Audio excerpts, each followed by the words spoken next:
Wednesday. I'm Chesney. And I'm Lucy, and today we're going to show you some inexpensive ways to feed birds in your backyard. Plus, what do they have for the kids, Chesney? We have a little craft for them today, so they're going to make their own bird feeders. Awesome. All right, let's get to it.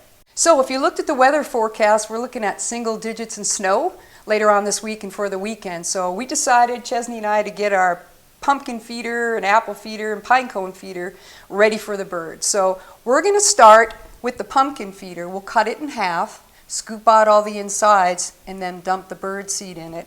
You'll need some dowels and also some jute cord, some pretty heavy string. It'll be hanging in the backyard.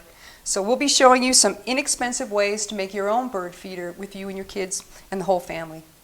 So we've got our pumpkin ready, and all we need to do now is just dump the seed in here, and that'll be ready to go for our easy pumpkin feeder. We also have some pine cones here. We've got a lodgepole or ponderosa pine cone, and then we have some spruce cones. And we're just going to put some peanut butter in here. We love peanut butter.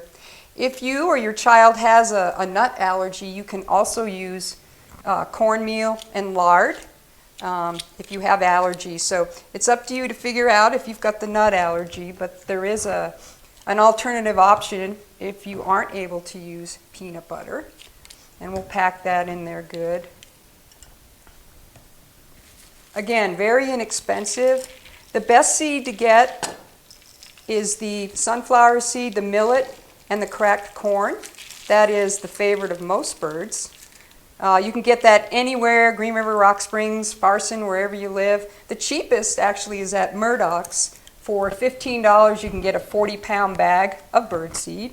Again, but it's up to you where you shop, where you feel comfortable shopping. And of course, there's plenty of places online where you can get your supplies. The idea is to keep it simple and to keep it fun. And make sure it's nutritional. You want to feed birds because they need those extra calories during the winter. They're migrating through, and many of our species actually live here year-round. And there's virtually no natural food supplement for them.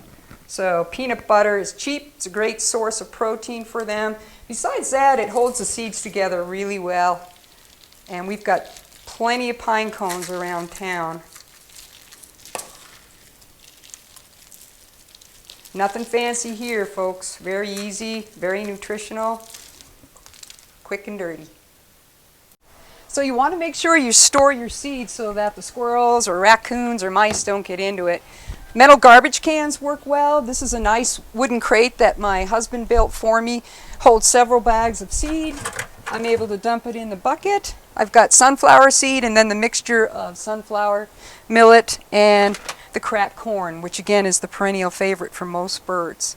So I keep this so that the squirrels don't get in there.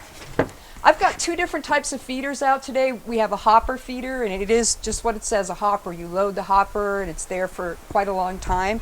Since the weather's gotten colder, I'm using suet now. You don't want to use this in the summer, right? Because it'll melt and turn rancid, but it's getting cold at night. So I'll be able to attract a different variety of birds by offering the suet and hanging it in these metal cages. This stuff's really cheap to buy, or again, you can make your own.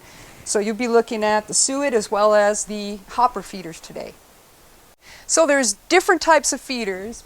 We just made that pumpkin feeder, and we also have an apple feeder as well as our pine cone feeder that we made earlier as well.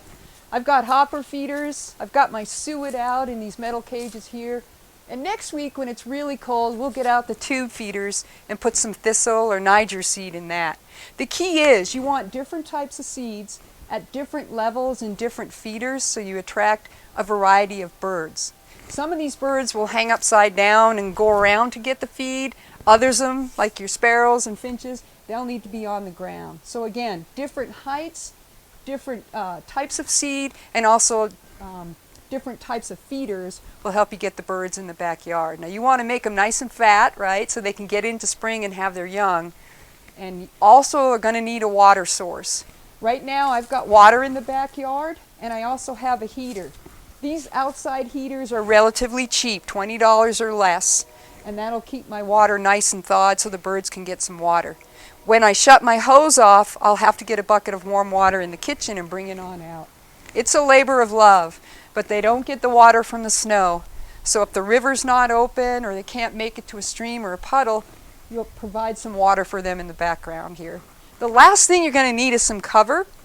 Don't forget the predators, the things that eat birds are really active in the winter as well. I've got a sharp-shinned hawk that lives in my yard pretty much and feeds on some of my birds. Make sure there's cover, places for them to hide, and places for them to get off the ground. And lastly, if you have a cat, I've got two, they stay inside. If your cats are outdoor cats, put a bell on, keep an eye on your feeders, because those cats are heck on the birds in your backyard, as well as squirrels. So enjoy your bird feeders, enjoy photographing birds. You'll be giving them some quality habitat over the winter, and have some fun with the kids and make these homemade feeders. All right, well, thank you so much for joining us for another Wildlife Wednesday. I think that was fun, and I think a lot of people will enjoy making those bird feeders. I know we did. So I will go ahead and share the instructions with how to make the bird feeders and what you will need, so I will post a link to that. And then in the coming weeks, as the birds come and use the feeders, Lucy's going to try to get some photos for us, and I'll be sure to share those. Yeah, and don't forget, don't let winter keep you inside. There's lots to do outside. Don't forget your backyard bird friends. It's really easy to do and inexpensive, and just enjoy your wildlife. All right, thanks for joining us. We'll see you next week.